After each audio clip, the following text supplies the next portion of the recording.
All right, so we are looking at the student exploration of unit conversions. This is that gizmo that goes with this. As you take a look, and you've already gone through your gizmo warm-up, as you view this video, please understand that you can pause it at any time, you can rewind it. So if I go too fast, go back, look at it again. All right, so we wanted to make sure the question that's shown is the Burj-Khalifa question, which it is. It asks you a few questions about this. It then says to look for the unit conversion tiles. They are over here.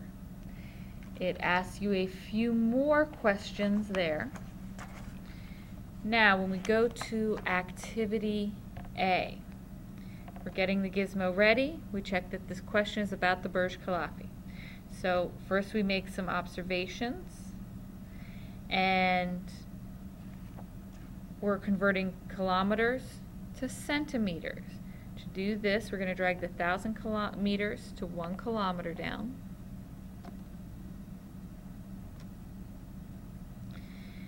And it tells us what's doing. Now, because kilometers appears in the numerator of one and the denominator of another, they cancel.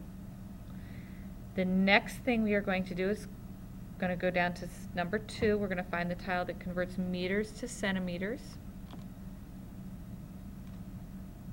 There we go. You have a few questions there about that. And then we can submit to see if it's correct or not. All right. Now we'll click Next. And we want to try and do this one. Now, as you go through, you're going to look at which tiles to use. And as we go through these tiles, you can drag different ones down. So if we had micrometers, we need to find another one with micrometers. And we're trying to make millimeters. This would be the appropriate tile. And we can oh no. So where did we get stuck? We had micrometers, but are the micrometers where we want them to be? Okay. So now what you need to do is we don't want the micrometers on top, we need to flip the tile. And once you flip the tile, and so you flipped that conversion, and we hit submit, it works. All right. For our next one, we want to turn off show result. Make sure we have distance and metric units only. And then we're going to go through and you want to try and do the next problem. So this was our caterpillars. And it's millimeters. And we are trying to get it into kilometers. So you want to try and do that. And as we go through, we can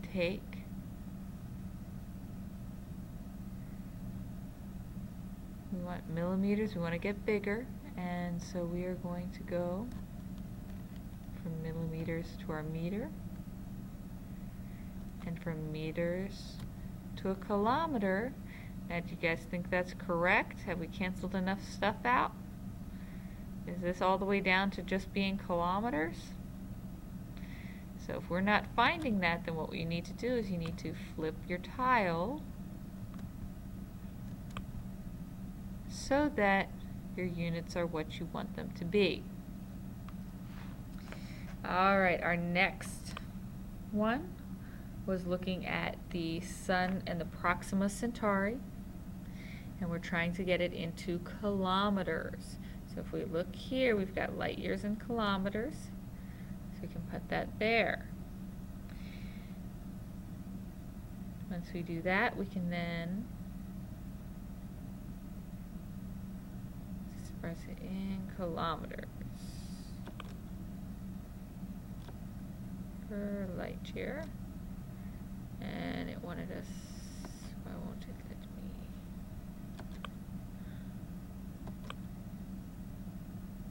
So we can say show the results. Hit submit. Alright, and then our our last one was the helium atom.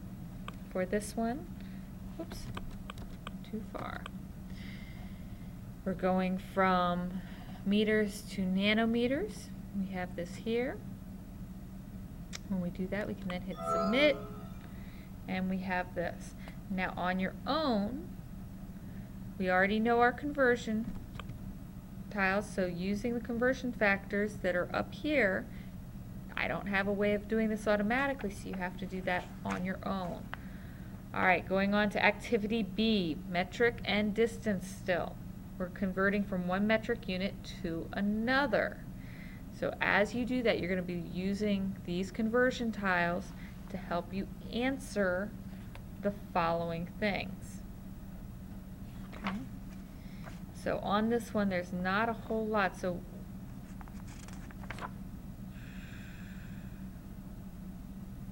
distance is selected.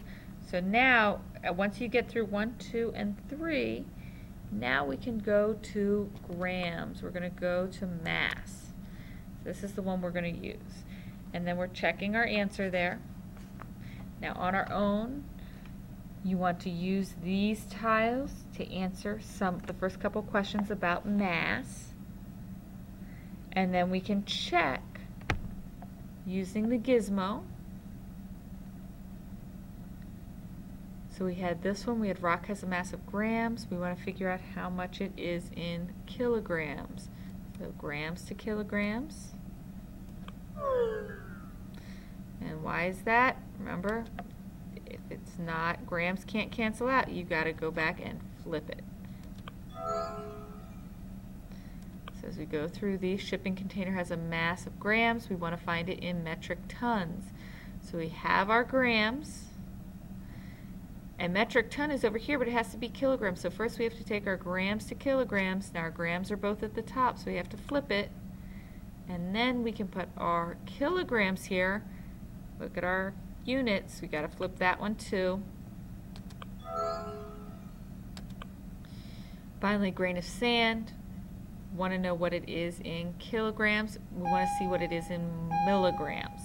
So we started with kilograms at this time. If you're in the building, you have some students waiting for you in the front lobby. Ms. Rollins, you're in the building, you have some students waiting for you in the front lobby. Set up your display. We're getting smaller, folks. So kilograms going to grams, and then from grams to go to milligrams. All right, as we go through, we should have been probably doing these, we're converting from one unit to another. Sometimes we need to convert 2 or more units. So now we're going to go and we're going to hit speed. And when we click on speed, we are going to have to show more than one changing, because we've got meters per second and we want kilometers per hour. So first we have to change meters to kilometers. So we had our meters there, and we want our meters going into kilometers. Now that's not going to work. We got to flip it so the meters are cancel out. So now we've got our kilometers, but we've got seconds here, and we want to have hours. So what we are going to do is we're going to take our seconds and hours tile, drag it down, and we want this to cancel out. And now all of these are canceled out, and we're down to kilometers per hour. Okay.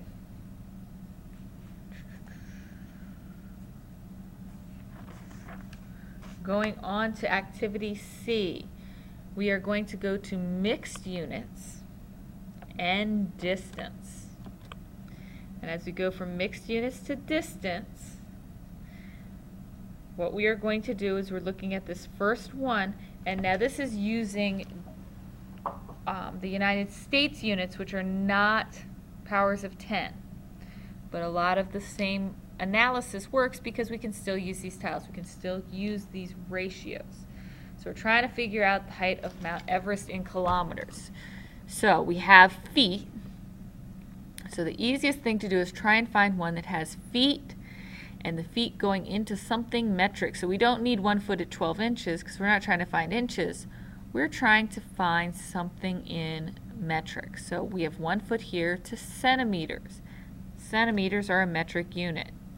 Well, now we have centimeters, and we need to get the centimeters to kilometers. So if we look up here, we have centimeters, but they're going to millimeters there. Here's another centimeters. Now it's going to a meter. I put this here, but nothing canceled out, so I have to flip the tile. Now I have meters. Remember, we want to get to kilometers, so we're going to use this tile. Nothing canceled out, so we need to flip it. And now it tells us how many it is by kilometer. Now, using the conversion tiles that are here, you want to answer number 3 of trying to figure out how many the U.S. equivalent is for each of these items. All right, going on to the extension. For the extension, metric units only in distance, we need to take the show result off, and we want the Proxima Centauri. Question. Oh. Earth. Oh, because it had to be metric units only. There we go. Proxima Centauri. Now, as we go through, we have very, very big numbers. Now look in the numerator. Okay, some of the numerators are written in scientific notation here because they are really huge numbers. So where we see scientific notation, this is going to go through and explain how you can do scientific notation and rotate one direction to the other. So when we go through and we're trying to do this, we had light years here and we're trying to find in kilometers. So when we put this down, it tells us what it is in kilometers. And if we write that out in standard form, it's going to have lots and lots of zeros. You then want to practice. We're going to go to our helium atom, and this is very similar to what we did at the beginning. So we want to get to the nanometer. You want to write this out of scientific notation. Now, once you have finished your gizmo exploration, you also have a short quiz, and I'm sliding these down here so you can do the questions. So you want to pause the video so you can actually answer the questions. So here's question number 1. Go ahead and pause the video so you can actually write down the answer. All right, now going on, we have question number 2. Pause the video, and then question number 3 and 4. If you pause the video, and now we are at question number 5. You want to answer these short quiz questions, and then you are done with this packet.